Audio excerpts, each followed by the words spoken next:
haunts me every time my alarm goes off. Depends on the sport a little bit, but I need to worry they're bad at what I teach. So excited to hit this workout. I'm so glad my parents never let me. You're listening to the Live, Live, Play podcast. Hey guys, welcome to the Live, Live, Play podcast. I'm your host, Stephen Kinsler, and today I have Craig Jones on the show. Now, Craig is on the show for a few reasons. Firstly, his transformation that he's done with his own body, I think, is brilliant. You can check that out on his social media. He also is working with people to help. Help people live a more frustrated men live a more electrifying life. Is that, would I be right in saying that's the slogan or the motto? Yeah, just helping men basically go on the journey that I've been on for the last, personal development. I started working on myself in personal development at the beginning of 2021. So right at the start of January, so just over a year ago.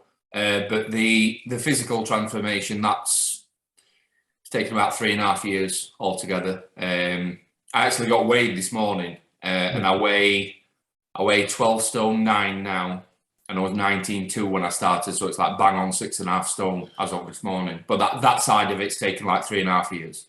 Yeah, and that's like, firstly, that's amazing, and the photos alone that you've posted are amazing. But I think for a lot of people to understand that, as you said, it takes 3.5 years. It takes time. It's not going to be done in 6 weeks. A lot of people believe that they can literally flip it all. It took them years to get there, and they're going to be able to undo it in 6 weeks. Whereas, like, as you say, like it took time, it takes effort and consistency. But how did you end up where you were 3.5 years ago when you decided to, I've had enough, I need to change? I think there was two different aspects, to be honest. The first one was my son.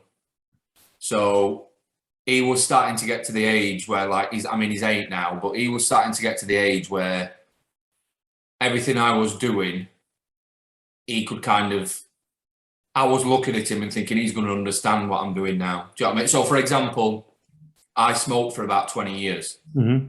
And once he got to the age where he actually, I never smoked in the house, even when I smoked before I had children. After, I never ever did. But like, if I was just nipping outside, for example, and going in the garden and having a cigarette, and he's 1 year old, he doesn't know what I'm doing. Yeah. But he was getting to the age where he did start to. I was very aware of the fact that he knew everything that I was doing.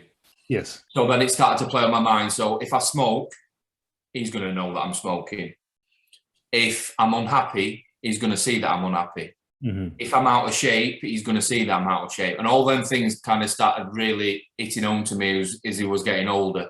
And obviously, as his dad, I want to set the right example to him. So that was a big part of it, a massive part of it. And the other one, to be honest, which is a big, big thing for me, is I think it happens with a lot of men when they get round to a certain age, when they get to I'm 38 at the minute.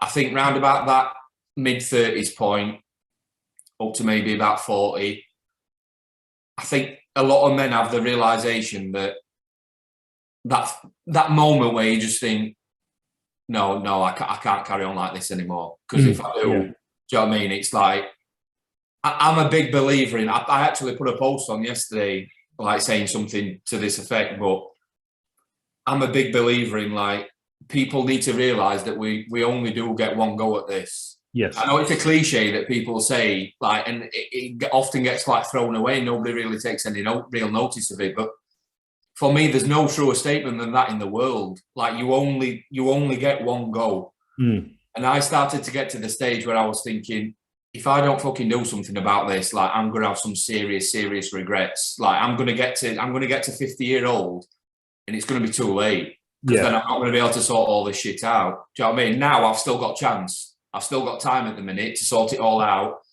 But yeah, so the first thing was my son. The second thing was, I think, just reaching that point that for me, everybody's got to reach. If they're serious about getting a transformation, a serious transformation in any part of their life, whether it's physical or in personal development or whatever, you've got to reach that stage where you're not willing to put up with your own bullshit anymore, basically. And I know that might sound harsh to some people, but you have got to reach that stage and understand that if you want a different result from what you've always had, you're going to have to be willing to do something that you've never done. It's that simple.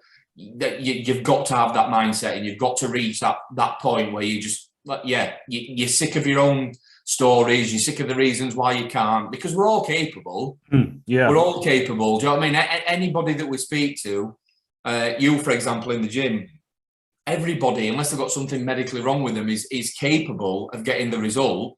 It's just not everybody's willing to put in what they need to do to get it. That's the harsh truth. And I 100% agree. And I don't think a lot of people, like as you said, you need to find that kind of oh shit moment. And I read that. I was in one of your posts today actually. And no, for me, when I look at that, I think a lot of people don't know they just don't know how to get started. And I think sometimes when you talk, like, for example, when you talked about my transformation earlier on, and the physical one, and the fact that it took like 3.5 years, I think, again, I think it's twofold. So I think sometimes people are just not in the position where they're willing to put the necessary effort in. Like I say, I know some of this might sound harsh, but it's like sometimes people want the result. We all want the result, but are you willing to do? If you're looking at someone else, because often, like, for example, you'll maybe put a few transformation pictures out of clients that you work with, and you've got absolutely banging results with them. Now, everybody that's out of shape that follows you will look at that and go, oh, I'd love that. That's what I want. Do you know what I mean? I want that result. But how willing are you to do what that person's done in order to get it? That's the problem. If you're not willing to do what they've done to get it, you're not going to get it. That's the thing. So I think that's a big problem. And the other one is, I think sometimes people, they put themselves off because they look far too far down the line, and they get scared and they doubt their own ability, because they're trying to take themselves from where they are at the minute to where they want to be, instead of just focusing. I mean, the main thing for me, just start. Just get started. Don't worry about, if you're consistent, you'll get there. It might take time. And the other understanding that you've got to have is, for example, like, it took me 3.5 years to get to where I am now, but it took me years to get where I was 3.5 years ago. Do you know what I mean? To do all that damage that I've done, and to get to 19 stone 2, and to be in the position that I was in, that accumulated over time. I didn't wake up one day like that. That was like months and months of bad habits on top of each other, day after day, week after week. And to reverse that, I've got to be honest enough to admit that, well, it's probably going to take the similar amount of time to fetch it back to where I want it to be. So you've got to accept that. But I think sometimes people look far too far down the line. I don't know, they might be walking around at 17 stone and want to be 14 stone. Don't worry about like getting to 14 stone and how hard it's. Just get started. And it's the simplest things initially, the simplest things. Just move more. Just move more. Just if you're currently like I was at the beginning, and because I was doing nothing. I mean, my diet was horrendous. I was doing no exercise. Never so much as even going on a walk. Do you know what I mean? I wasn't doing anything at all. So for me at that point, just going out for a 10-minute walk 2 or 3 times a week, I've made progress. I'm moving forward. That's the attitude you've got to take with it. Because and the other thing as well, getting those basics nailed down, until you can do that, and until you can do the small things, like, I know it sounds daft, but making sure that you have 2 litres of water a day minimum. Making sure that you go for a walk 2 or 3 times. If you can't consistently do things like that, it's no good going further down the line and thinking you're going to take the world on. It's like you've got to be able to, those bog standard basic things, you've got to be able to get them in place and then slowly start and move on. But I think a lot of the time people, like, at the beginning, they're so far away from where they want to be, it almost seems impossible to them. So they don't even get started. And it's like, you've got to understand, you're never going to get there if you don't start. Just start. That's all you have to do. Don't worry about going too far down the line. Just start and then take small steps. And I think what you're saying about small steps, a lot of people, again, they feel like, oh, I have to join this gym. I need to get new clothes. I was like, you just have to, today I'm going to go for a walk and it's going to be 10 minutes. Oh, but like, John down the road does like runs every day. You haven't walked in months. A 10-minute walk is all you need. And then tomorrow can be a 10-minute walk. And you, like, as you said, just slowly start tipping away. And one of the things that you mentioned is that people like the idea of all the results. Yeah. With the practicality and because the thing with it is going to be, there's going to be hard days and motivation doesn't last. Anything in your life that you want that's worth having is going to be hard. Because if it was easy, we'd all already have it. Oh, yeah. Do you know what I mean? Again, there's got to be, and I do firmly believe that there's too many people out there that do want different results in different areas in their life, but they're just simply not willing to even try to put in the effort and the commitment that's needed to get them.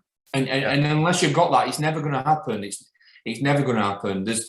And you'll have probably seen this yourself, but I mean, I've talked to people who've reached out to me recently and inquired about like working with me and things like that, and then they say all the right things, and you can tell that they want the result. They've seen, I don't know, maybe they've seen my physical transformation, or maybe they've seen the things that I've been doing, like when I've been climbed Ben Nevis and did the Goggins challenge and things like that, and they're maybe looking at that and thinking, yeah, that's what I want. That's what I want. But then you get so far into the conversation, then when it starts getting real, as in, right, well, we're at that decision. Are you going to commit? Do you know what I mean? It's like this is the next step. The retreat back into the same old excuses that's got them to where they currently are now start coming back into their head, and it's like, until you can push past them, nothing's going to change. And I think nothing's going to change. I think that's partly because they have a fear of the failure. Yeah. But again, if you like, and I know I've heard this multiple times. If you don't start, you've already failed. And the best kind of saying I heard on that, and it kind of just alluding to what you said, is it was Les Brown. I love the saying. It's like he's walking down the road, he hears a dog whimpering. He says to the owner, "Why is your dog whimpering?" "He's lying on a nail." And he goes, "Well, why doesn't he move?" "It's not painful enough for him to move." So he's okay. The thought of moving was too much effort.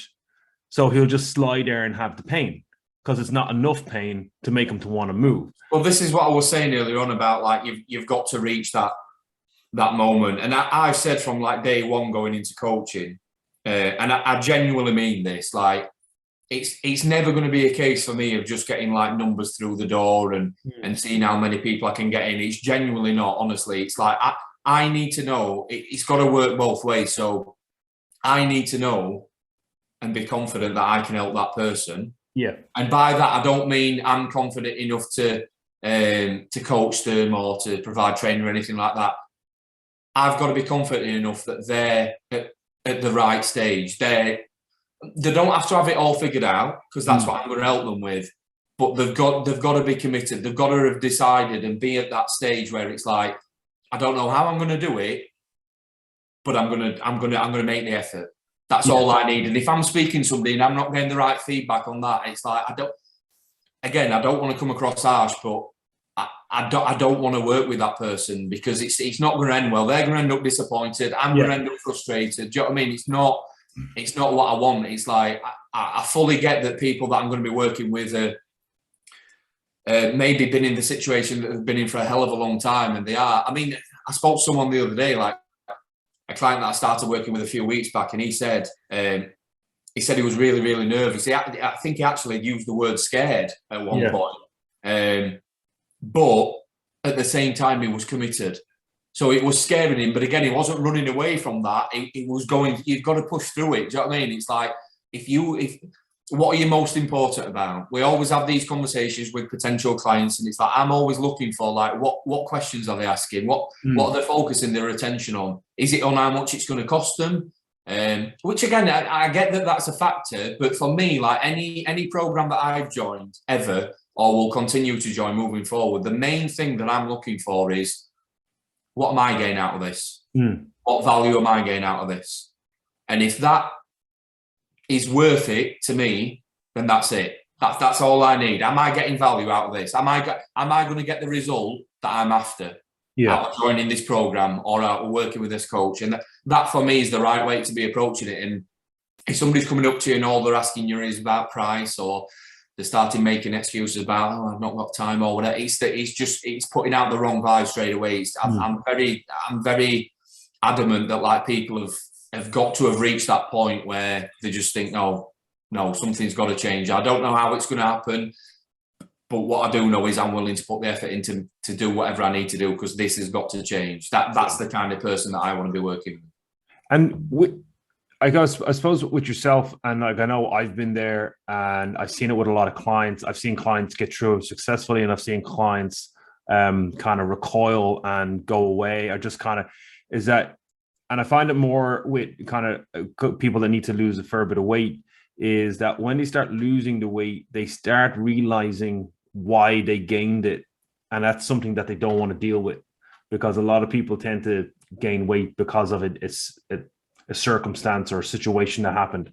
And then when you start getting closer and closer to that goal, they were using the weight as the problem. And now they have to address the real reason behind the weight gain, because you only gain the weight because of situations or circumstances that you're in. Yeah. Because if you're living your best life, you're not going to sabotage it consistently. So just on that end, like if you like as you say, when you interview people or take book calls, when people are asking the right questions, they start asking about pricing. You steam all in and then they want out. Do you reckon that to a point is they're just then going, he's going to make me deal with stuff that I don't think I can, yeah. And then they go, I'll call you in a few days, or I'll give you because it gets real. It gets real. So like, initially, obviously, they've reached out to you for a reason. Do you know what I mean? If they've contacted you, I mean, this particular person that I'm referring to contacted me. So clearly, something that they've seen has resonated with them and made them think, yeah, this is what I need. But then, like I say, as the conversation goes on, it's all well and good talking about it and me saying, right, well, this is how it would work and this is what we do, and then nodding along and going, yeah, that sounds brilliant. But like I say, it then reaches a point where, shit, this is real now. Do you know what I mean? I've got to, if I say yes to this means I've got to start doing this, and this means I've got to start doing this, and this means I've got to start sticking to my word, and this, and all those thoughts run through their head, and then, like I say, the retreat back into that thinking and that mentality that's got them in the position that they're in the first place. Yeah. So yeah, I do think it is that, and it's not easy. It's not. Do you know what I mean? It's like when I was 19 stone 2, 3.5 years ago, like you've rightly pointed out, like there's always something causing that. It's not just that I love food and I eat loads of it. It's like I was fucking miserable at that point, like miserable. Do you know what I mean? I'd suffered with anxiety and depression for years, many years, and that there's deep-rooted things that have often been there for like a long time that's caused it. So don't for a second like think that I'm saying that it's easy to sort out, or it's easy for these people to make this decision to make a change, because I fully get that it's not. I totally understand that it's not. So yeah, I agree with you. I do think it's when it starts to get real, it's scary. Yeah, it's scary. But then you've got to commit. You're at that crossroads, and it's right. Like I do know deep down that this is what I want, and I want that result. But it means X, Y, and Z. It means I'm going to have to do this. It means I'm going to. You know what I mean? And it scares a lot of people off. And you know firsthand, and you've seen clients do it, and I know firsthand from just my own experiences running a gym, all the ups and downs, is that any sort of change, dramatic change, or any sort of growth that needs to happen is scary. You get nervous. You're not sure. I don't know how many of those moments I've had in my life where, like when my son was born, and I'm sure you're the same, like with your son, is that switch flips, as in who do you want him to see you as? Who are you going to be? Are you going to be the dad that he goes to, or are you going to be the dad that he wants nothing to do with? And you have to make changes. You have to, like, I want my son, like you said yourself, you want your son to, because he mimics you and you're the guy he looks up to the most. And the same, I'm hoping my son's the same, is that when he grows up, he emulates things that I do, as in he likes to stay healthy, he likes to eat healthy, he likes to be active, he's willing to. That's the thing with kids. They don't always listen to what you say and what you tell them, but they'll always be watching what you do. Always. So you might tell them to do this or tidy the bedroom or that, and they'll just totally ignore you, but they'll always be watching what you do. So that's why it's vitally important to make sure that you're doing, like I say, you're doing the right things and you've got the right behaviours. But yeah, I'm not saying it's easy, because it's not. But I did another post the other day on the back of something similar to what you've just said. So often when you're in a bad place that's causing you to basically you're abusing your body. When you're like I was, when I was 19 stone 2, I was abusing my body. Do you know what I mean? I was treating it in a horrific way, like with everything I was consuming, food wise, alcohol, no fitness. I was abusing my body.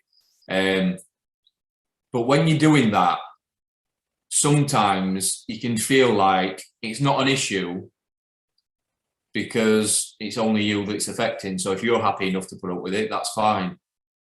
But nearly every one of us has got someone.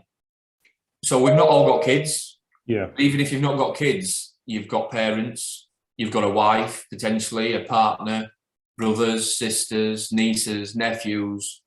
We've all got somebody that life would be better for ours being better. Yeah. So if we were in a better place, that would have a positive impact on whoever that may be. So as what, like I say, his wife, kids, whoever. So sometimes that's what you need to try and do. And like, if you can't get the leverage through yourself to make the changes that you need to make, who else can you use? Yeah. As a driver, do you know what I mean? To do what you need to do. Because like we've discussed, it's not easy, but who can you use? Is that going to spur you on to be a better dad? I mean, surely anybody that's got kids, it's a relatively easy decision as far as I'm concerned. It's like, regardless of how little self-worth I've got at that point, all I have to do is look at my son and think, how's it impacting him? Yeah. And like I say, that was a big driver for me. Like I could see him getting to the age where he now understands what I'm doing. So if I'm walking around looking like shit, acting like an idiot, feeling like shit, he's gonna see every bit of that. Yeah. So surely anybody that's got kids, that's it. That should be a decent driver. Do you know what I mean?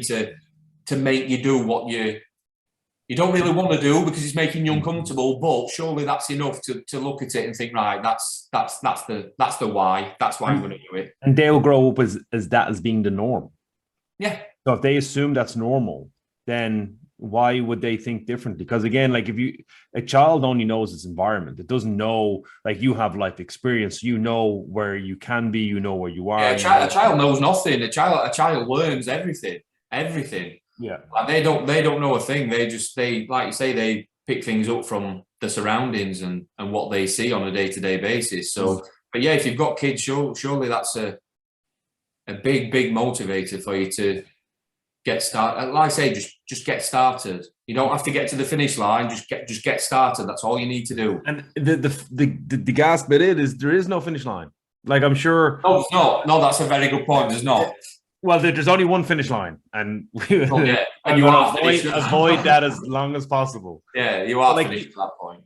But like, if you look at and I say this to clients, especially new clients to come into the gym, and I'm sure you're the same. I'm definitely the same. When people go, I'm saying a year from now, I'm going to be talking to a new client, and I'm going to be pointing you out in the gym and going, this is you a year from now. And they go, no, I'll never look like that. I'll never be like that. I said, but the other thing is that person still has hang-ups about their fitness or their body, because everyone has insecurities about how it doesn't matter how much weight you lost, how stronger you get, all the achievements you get, you still have something about you that I still kind of want to change something. I still want to do more. And it's not just that, it's also a lot of it, whether it does come like down to a fitness point of view or diet or personal development or anything, it needs to be a lifestyle change. Yes. It's not, and that's one thing that I really struggled with.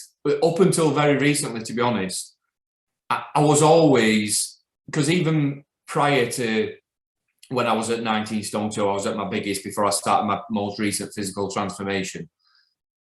Prior to that, numerous times I'd been on different diets, different gym plans, worked with different PTs, and I was always all or nothing. So while I was on that plan, because I'm really competitive, like even with myself, if I'm doing something, I want to be the fucking best at it, or I want to do it properly. Yeah. Like when at the start of the most recent transformation, like when I was 19 stone 2, initially I did like a 12-week transformation, and I lost 52 pounds in that 12 weeks because I fucking hammered it. I did everything that I needed to do, did all my sessions, did all my cardio, ate like I should. But then when that finished, it's almost like, well, I'm done now. So then I'd fall off again for a couple of months. So then I'd have to go back. And that's something that I struggled with for ages, to the point where I even had the conversation with my PT numerous times and said, you know what? When we've got to the end of this current plan, I genuinely don't know how I'm going to eat. Because I've always been, like, for as long as I can remember, strict, bang on it, day in, day out, not have anything that I shouldn't have, or eating what the fuck I want. Yeah.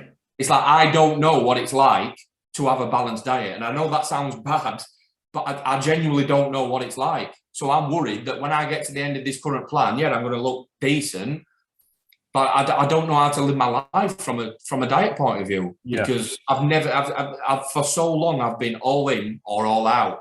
Yeah. And it's only until recently, like the last 12 months ago, that I've started to get a handle on that. And I'm 38 and I've only just got to the stage where now I have got a balanced diet and I've tracked my calories and I use MyFitnessPal and everything. And it gives me so much more flexibility because I can mix up what I eat and how I eat it and when I eat it. You can enjoy things, and you hold yourself accountable. And I believe that, I know some people mightn't agree with this, but I believe that you should move every day. And when I mean move, I don't mean you need to like beast yourself in the gym.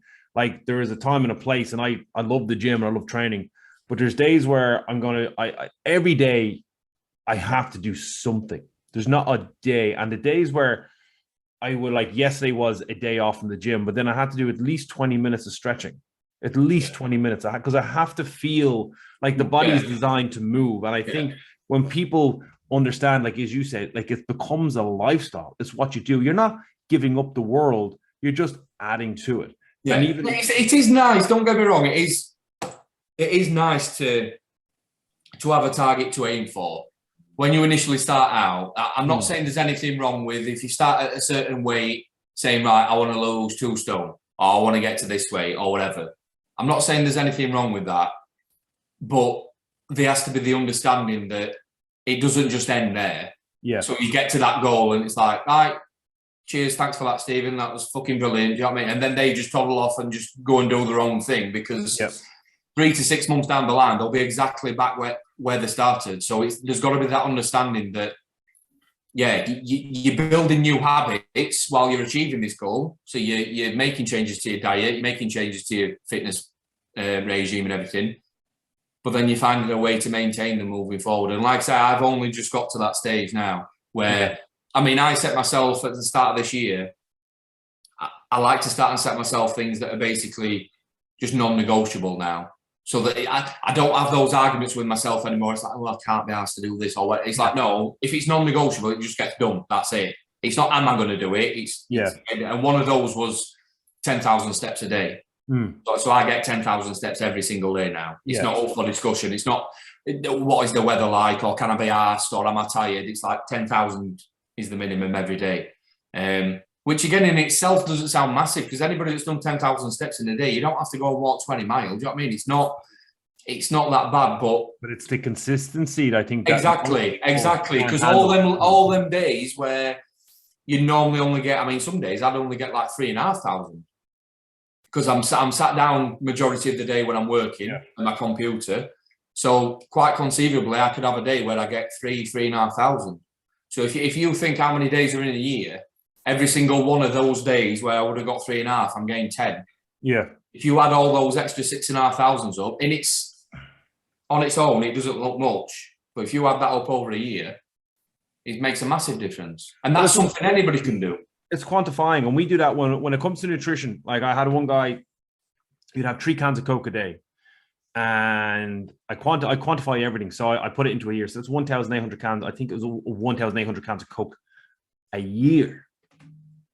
Add that to the sugar content that he's consuming, and he completely stopped. He just got, oh my god, because it was only 3 a day. I was like, yeah, but 3 times 7 times 52. So I mean, on its own, it doesn't seem much, does it? 3 a day. So you're 6,000, 6,500 extra steps a day over a year. That's that extra. You're burning, you're moving, your body's getting more like benefit from it. And it's not, like as you said, it's not the hardest thing in the world to do, but it's just being that little bit consistent. And I like that train of thought that you have in regards to like there's non-negotiables.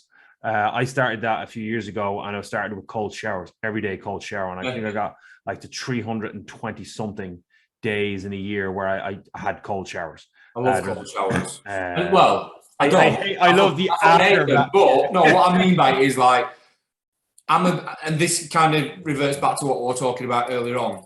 I'm a big believer that I've heard a lot of people say, I know David Goggins has said it a lot, that you should do at least one thing every day that you don't want to do. Yep. Make yourself do something every day, at least once, that you don't want to do. Yep. And that's a brilliant thing for me. So when I first started doing cold showers, the main benefit that I got from it was when I'd get out, I'd feel really awake and like alert and ready for the day, which I still do. But as we've got into the winter, because the pipes must get like colder in the winter, because I swear to God that water has gone down at least another 10 degrees since it got to winter. Honestly, it's unbelievable. Do you know when you get brain freeze when you eat ice cream? Yeah. That's what I get now when I get out of the shower. It's horrific. But yeah, the main benefit I get out of it now is the resilience that it builds in me. Because every month, I'll never get to the stage when I look forward to doing that, ever. I'll never get to the stage where I don't not want to do it. But the fact that day in, day out, I still make myself over time. Again, it comes back to that word that you've used, consistency. Yeah. Every day I do that, that's building resilience up by making myself do that every single morning when I don't want to do it. And it reverts back to that, again, that we're talking about with the gym and results and everything. If you're only willing to show up on the days when you can be bothered, it's never going to work, ever. Because if it was that easy, we'd all be doing it. Exactly. Everybody would be doing it. Everybody would have the results. Nobody would be fat. Nobody would be out of shape. If it was that easy, everybody would be doing it. You've got to be willing to do it on the days when you don't want to do it, because there's going to be loads of them. And more of them than there is the motivation days. Yeah, of course there is. Because don't get me wrong, some days you'll wake up with the spring in your step, you've had a good night's sleep, and you're actually looking forward to getting a bit of a sweat on. But the majority of the time, especially this time of year, you're going to get up, it's going to be cold, it's going to be dark, you're going to be knackered, you've not slept well. I mean, last few nights, on the estate that I live on, it's like at the top of a hill, so it's really windy, and it's making a right racket at night. And that's been waking me up. So last thing I wanted to do this morning, the very last thing I wanted to do this morning was get up, come downstairs, get ready, have a bit of something to eat, then get a cold shower, then drive 25 minutes to the personal trainer. That's the last thing I wanted to do this morning. Yeah. So if I was going purely on feelings, I wouldn't have gone.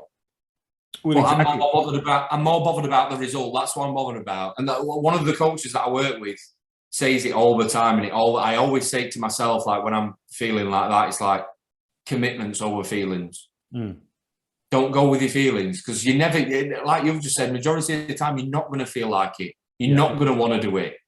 So if you're reacting purely on your feelings, you're never going to get anywhere, because you're very, very, very rarely going to jump out of bed, skip downstairs, and go to the gym. It's not going to happen. There's got to be that understanding that you're not going to want to do it, but you're going to do it anyway. You're going to commit to it, and you're going to do it anyway, because over time you'll see the benefits, and you'll eventually get the result that you want to get.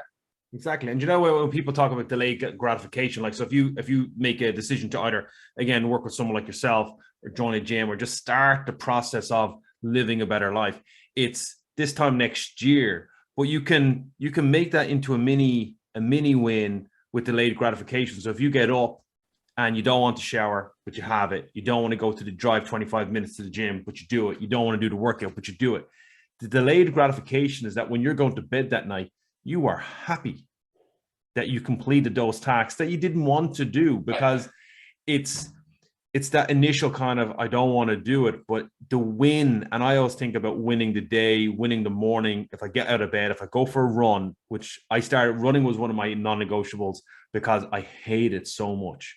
And I set the challenge that I'm going to run and start running, make running so comfortable that I can always run no matter what. And that was one of my things. But so many mornings, the alarm will go off at 5. Nah, don't want to do it. Don't do it. And there's a 20-minute conversation before I actually drag my ass out of bed and get out the door.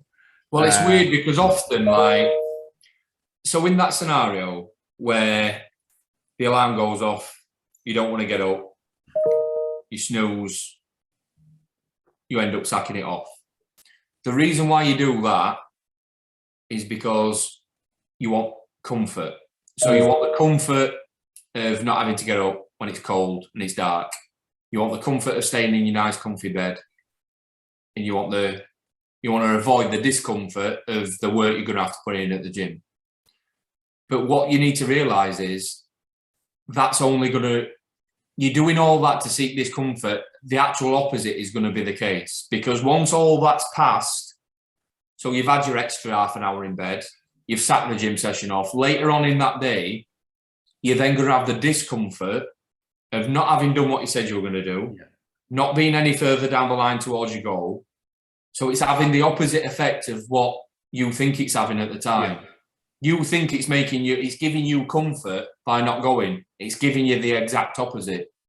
Whereas, like you said, when you flip it on its head and you take that little bit of discomfort on initially, so you do drag your ass out of bed, you do go and do the session even though you don't really want to, I guarantee you by the time you come out of that, you feel miles better for doing it. Now you are further towards your goal. So now you're far from uncomfortable. Yeah. You're buzzing, do you know what I mean? Because you can look yourself in the mirror, you know that you're not full of shit, you've stuck to your words. Because that's a big thing as well, especially in men. No man wants to be full of shit. Yeah. They don't, do you know what I mean? So it's like the more you can do to be able to look yourself in the mirror at the end of the day and say, do you know what? I'm proud of myself today, because I really didn't. It's often like I fucking moan to my girlfriend all the time and say, honestly, I can't tell you anything I'd less rather do than this fucking gym session now. But every single time, I feel so much better for doing it after. And it's like, who's like you was running as an example. Who's ever done a cardio session and felt worse after? Ever, unless they've injured themselves. Yeah. Never, ever, ever has anybody in the history of the world, no matter how much they didn't want to do it before, has ever felt worse after. And deep down, we all know this. We all know, because we'll have all done it at some point and thought, fucking hell, I feel miles better for that. Feel so much more awake, so much more alert. We all know the benefits, what are on the other side. But again, sometimes it just comes down to that. We don't want it enough. We don't want it enough. I think one of the things you said there is, I suppose I've never thought of it like that, but it kind of resonated a fair bit, is like every man wants to be proud of themselves. I think that's a big thing. Deep down. Because who doesn't? If you go up to any man and say, would you like to be known as full of shit? No man's going to say yeah, are they? No man at all. And like I say, even if it's not to other people, there's a big thing for me when it comes to integrity, like just with yourself. Forget anybody else, because the most important relationship you will ever have is the one you've got with yourself. Yeah. And I include everybody in that. I don't care if you've got a wife. I don't care if you've got kids. The most important relationship you'll ever have is the one you've got with yourself. Well, and if that's not good, it's going to affect all your other relationships anyway. So it's no good saying that you prioritize your kids or your wife, because if your relationship with you is shit, your relationship with them is going to suffer on the back of it. So it's like, if you can't be proud or happy in yourself, then like you said, how are you meant to look after your nearest and dearest if you can't look after yourself? Correct. And I see that happen a lot. I got to do A, B, and C for everyone else. I said, if you're not spending time on yourself, you're going to get to a point where you can't look after A, B, and C, or your family or your nearest and dearest, because it's always going to have a knock-on effect. Like say, if you can't trust yourself, no one else will trust you. Yeah. No one else will trust you. So your partner or your wife will lose trust in you. Yeah. Because they'll start and see that you're full of shit, and they'll start and see that you don't back up what you say you're going to do. So it's a big thing. It's a big thing, like doing what you say you're going to do, following through on something. And like I say, just having that understanding that anything in life that you want that's worth having is never going to be easy. Because if it was easy, everybody would have it. Exactly. Everybody would have it. So you can't want the result, and you can't look at someone else and see their transformation or see their result or see their life or whatever it is that you want that they've got, and not be willing to do what they did in order to get it. I did a Facebook Live where I talked about it the other week, and I was using the example of somebody that wants abs. So I've never been one of those people that wants to have a six-pack, which is lucky because I'll never fucking have one. But I'm very, very aware that if I changed my mind at any point and I decided I did want a six-pack, I'd have to do what someone with a six-pack does. Yes. I'd have to eat in the way that somebody that's got a six-pack eats. I'd have to train in the way that somebody that's got a six-pack trains. And I'm very aware of that. And that's what a lot of people won't do. They'll look at the six-pack and they'll want it, but they're not willing to do what it takes to get it. Yeah. And that like I say, you don't just have to use that example. You can take that further into any transformation that they want. It's people looking at the result, but not being willing to do what it takes to get there. And I think another thing that is that six-pack, or like the six-pack abs, the big shoulders, big arms, and then the like same variation for women, is an extreme way of training for 99% of people. Health, fit, strong does not mean that oversized aesthetic look. And that's why it's never been something, and it never will be something that I aspire to do, because I know what it'd take. Yeah. And I'm open and honest enough to say that I'm not willing to do it. No way. And I think for most people that even do that, it's not healthy for them. The amount of I don't think it is. Everything they're doing, the way they eat, it's not 100% healthy. But that I get if that's your job and your career and your influence, you make money out of it, and that's your thing. All fairness, fair play to you. But telling people that if you do my program and you're going to look like this, then and you're lying because you just asked them to change their diet or do a few things, or you're trying to sell them a bunch of supplements. Well, I think for 99%, like you say, they just need to be healthy, need to move more energy, sleep better quality of life, still enjoy a few of the finer things in life, and then live a good life, which is kind of the goal.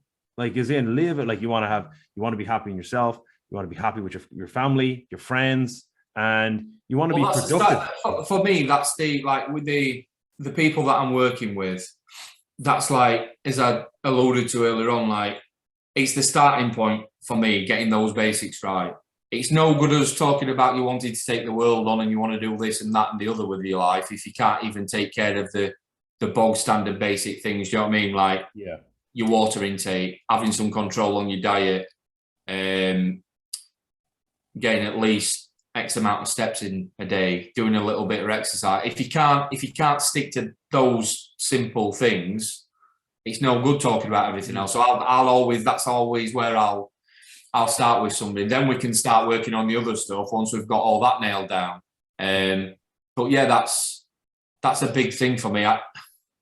One of the reasons why I wanted to get into coaching and personal development is I just find it so sad. I think there's so many people at the minute that are living a life that's just fucking boring, to be honest. And I was as well. I'm speaking from experience because I did this for a long, long time. And it's just like going back to what we were saying earlier on about this being the only shot that you get at it.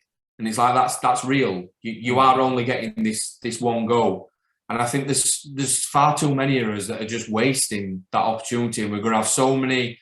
I think it's bad at the minute from a mental health point of view anyway. Yeah. I think it's as bad as it's ever been at the minute.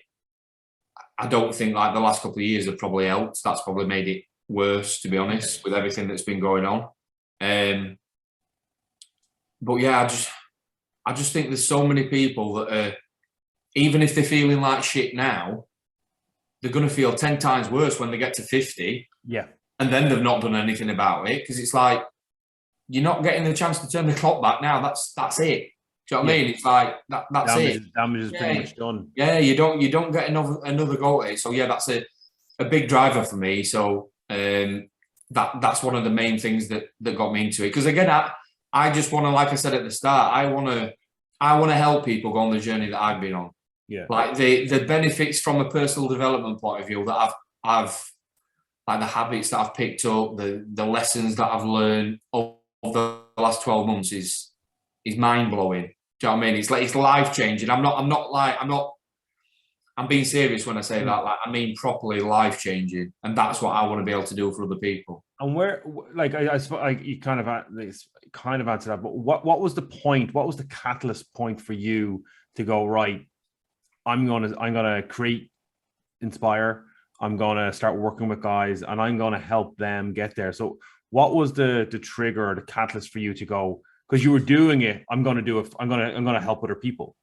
Well, one of the main things that I've picked up working on my own personal development is learning about what you truly value as a person.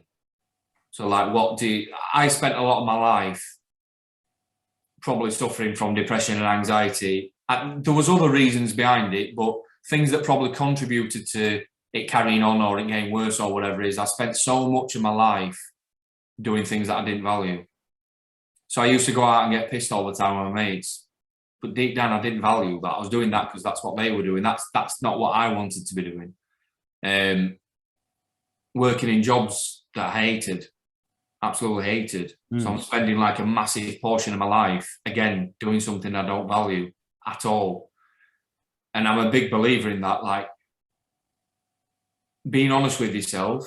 Because I think deep down, even if we're not acting it out, I think if we all look, we know deep down what we truly value. Yeah. Do you know, when we sat there by ourselves, just no one else there in his own head and think about it, we know what means things to us. And I've always kind of like been interested in helping people. It's funny, I'm going on a charity trip to Zambia in July, and it's something that I've always said from a young age that I wanted to do charity work in a foreign country. I've done different fundraising things in this country when I did different challenges and things, but I've always wanted to do it in a foreign country, and I'm going in July. But that's something I wanted to do from a young age. So I kind of know that that's been one of my values. Yeah. From day one, really, because it's like I say, I'm 38 now, and that's been something that's been with me for a long time. So I think there's always been that thing inside me that I've liked helping people. And just from a personal development point of view, see, I kind of got into personal development, I think slightly different to what the majority do. So I think a lot of people will reach out to a coach or something normally when they're the lowest. Mm-hmm. You know, kind of when they've got to the stage where they think, fucking, I just don't know how to fucking get out of this, so I need somebody to tell me. Yeah. I think that's normally how people get into it. Whereas when I got into it last year, a lot of the issues that I'd had prior to that leading up to it, so like issues with anxiety and depression and things like that, I'd kind of got a handle on them at that point. And for me, it was more about, I'd reached a stage where I think once I had got an handle on those things, I kind of sat there and thought, I feel okay now. Yeah. But then I thought, yeah, but I don't want to feel okay. Okay, it's fucking boring. Do you know what I mean? I don't want to just, is this, I suppose I kind of felt, is this it? Do you know what I mean? I've struggled with all that shit for years and years and years and felt horrible. And now I've got a handle on it and this is it. I kind of felt like, no, there's got to be more. There's got to be more than this. Do you know what I mean? Yeah. So that's when I started looking into it and looking into the personal development side of it. And to be honest, from minute one, before I signed up to my first coach, I just knew. I didn't have to like, it wasn't a case of like dipping my toe in and go, oh, well, we'll see how this is. The more I looked into it, the more I knew that's what was missing from my life. Working on myself, like all the planning side of it, like journaling and things like that. It's fucking massive. It's massive. It's Oh, it's massive. huge. It's Huge. massive.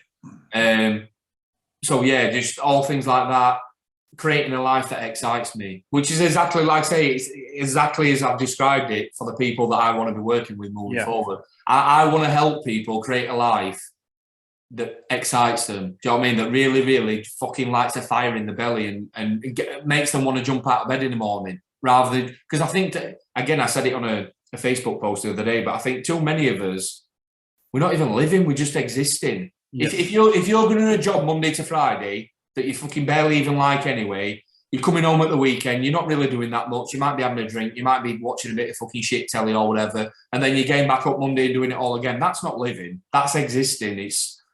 And I find it so sad that there's so many people, like I say, I'm not being a hypocrite, I was one of them for a long time, a long time.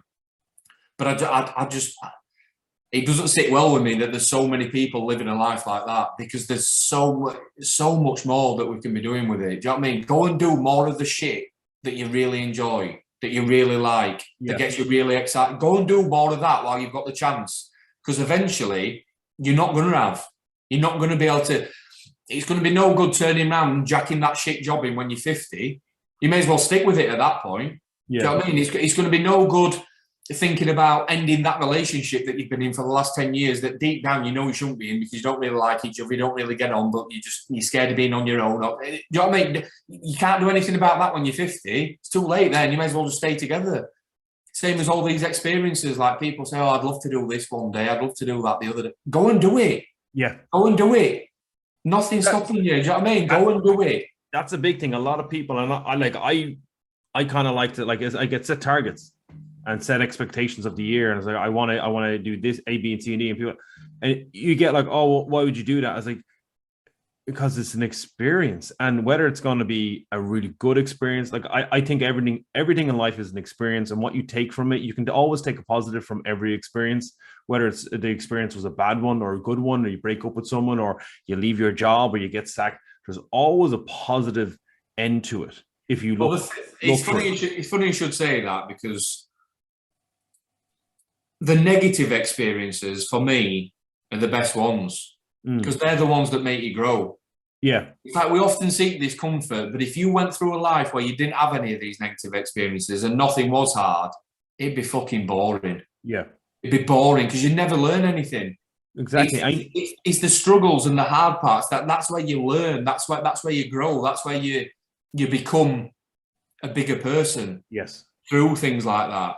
So if you go seeking this comfortable life all the time and dodging all these different challenges and things, it's like all the things that I've been doing, like over the last 12 months, like I've done a skydive, I did Via Ferrata, and I'm petrified of heights. And trust me when I say that, like ask anybody that knows me well knows that I am shit scared of heights.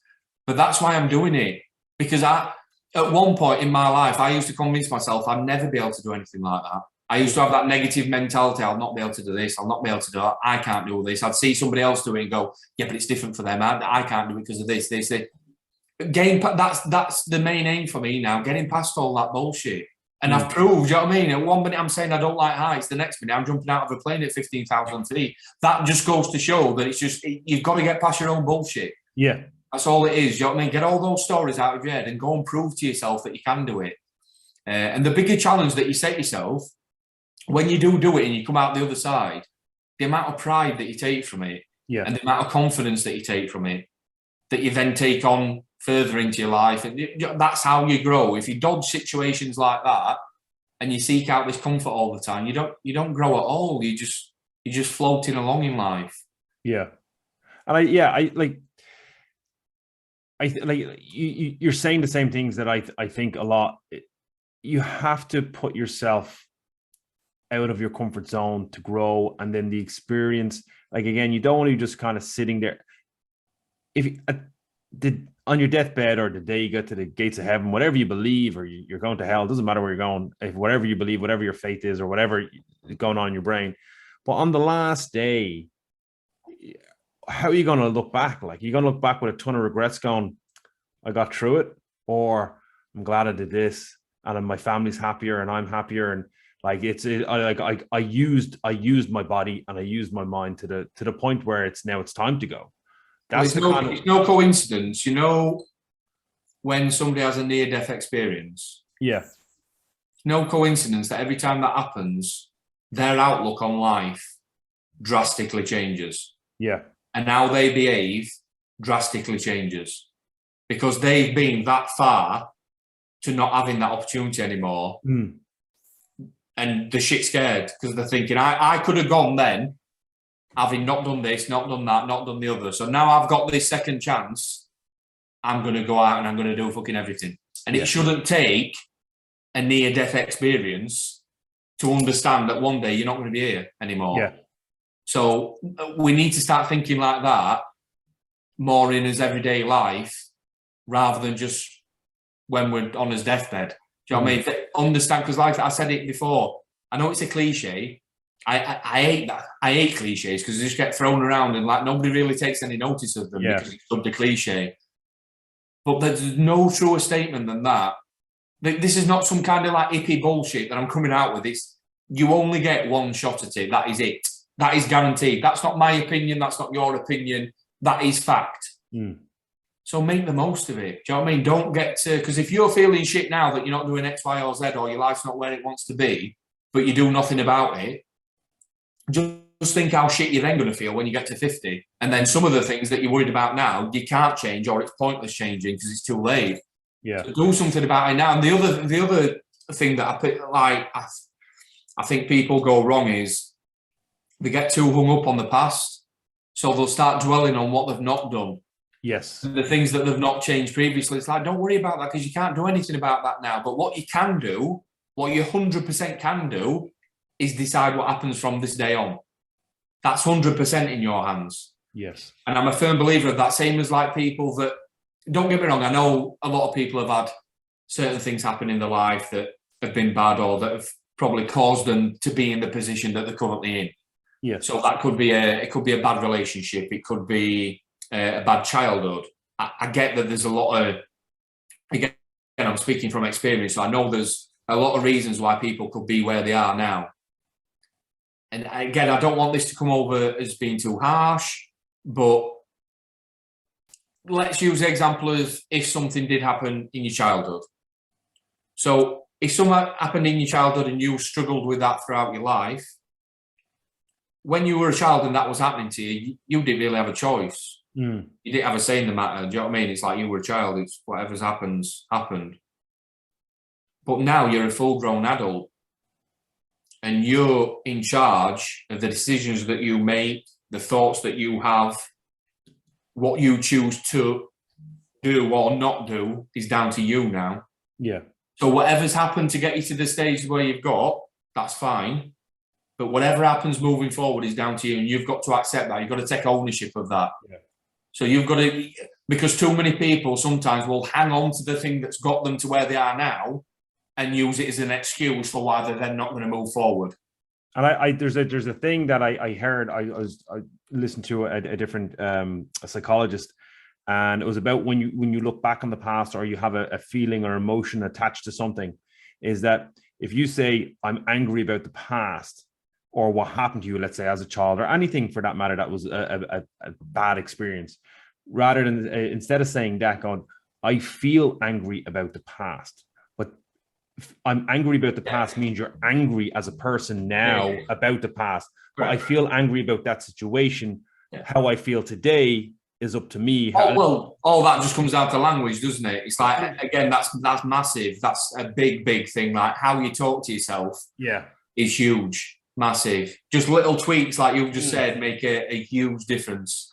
I was having this conversation with someone the other day about the word can't. Like when you're saying I can't do something. But so 100% confident then that there's no physical way that you can do that task that you're saying, or are you just not trying hard enough, or you've not tried another way, or because if you're saying you can't, that to me means it's physically impossible.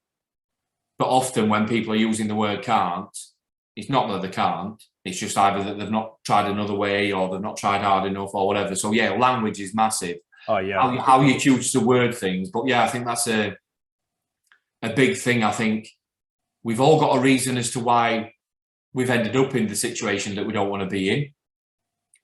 But for me, we've all also got a decision as to how we deal with that moving forward and how we choose to use it moving forward. So do we use it as an excuse to not do the work to get the result that we want?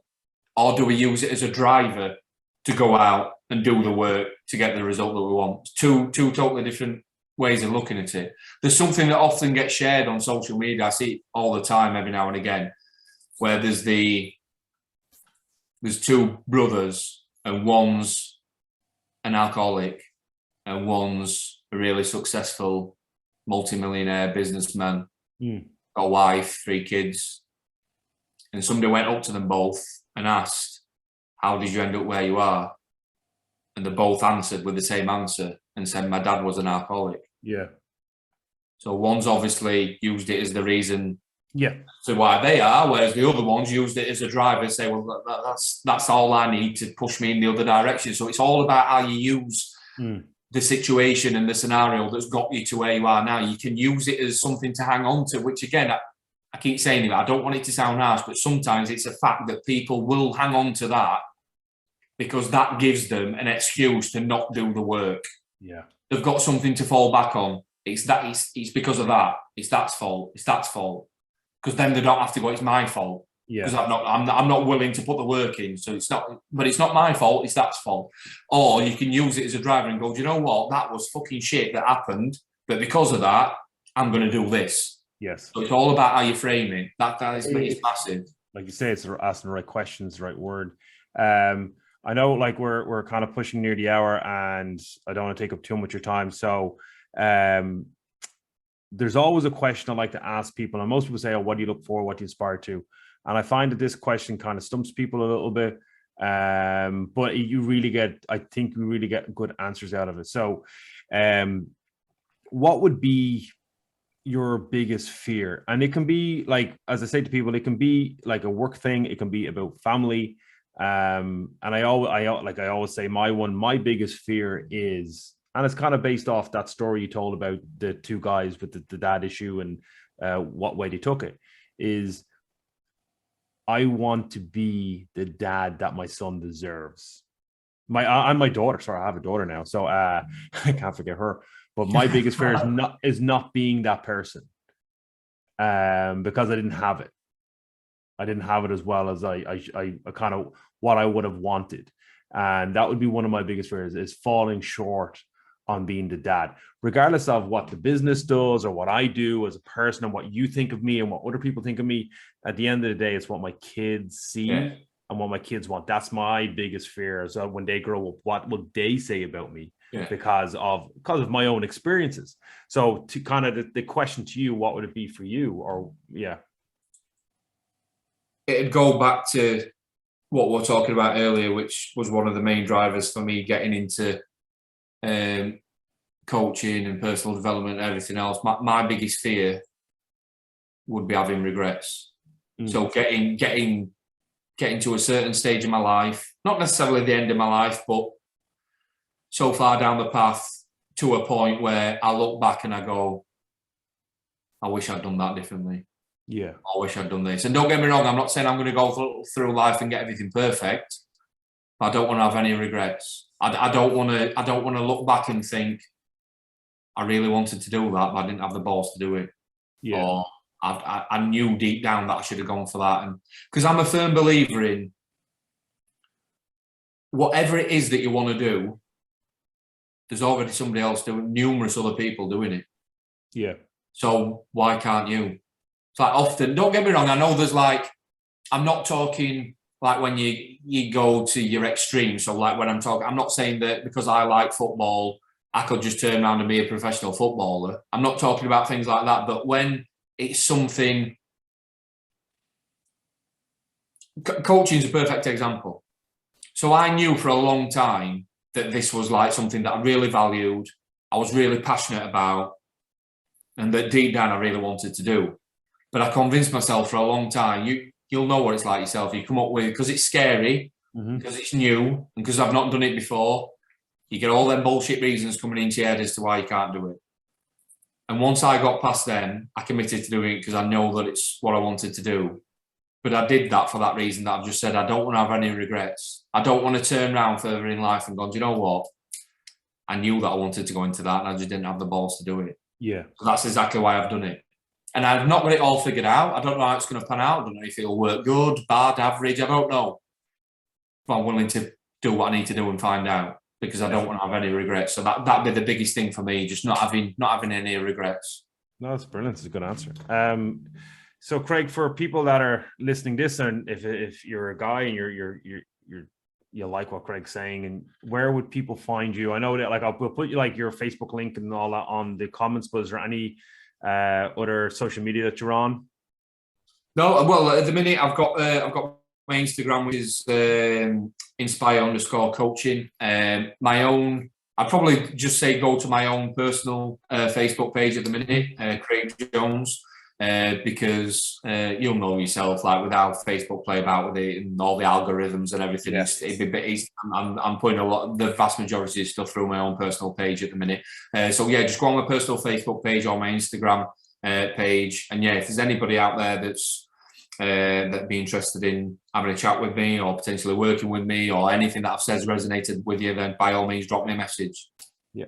And guys, if you like the show, please give us a like and subscribe. Again, a follow, a positive comment. If any of what we spoke about today resonates with you, you've been in that situation, again, comment below and let us know. And then if we can help in any way, if Craig can help in any way, sure, I can send his links on to you, and maybe this could be the one thing, the catalyst that helps you get started.